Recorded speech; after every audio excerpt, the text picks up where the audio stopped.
Want to use the new Gemini feature in Google Maps? Here's how to set it up and use it.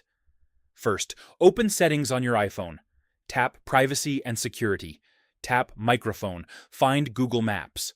Turn it on. Now open the Google Maps app. Tap your profile icon in the top right. Tap Settings. Tap Navigation. Find Hey Google or Gemini option. Turn it on. Now start a route. Tap Start.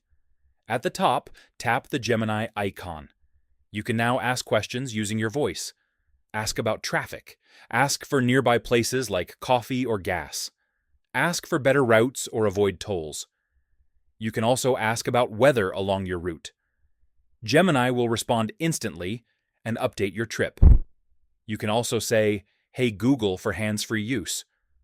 And that's it. If this helped, like the video and subscribe for more Google Maps tips and tutorials.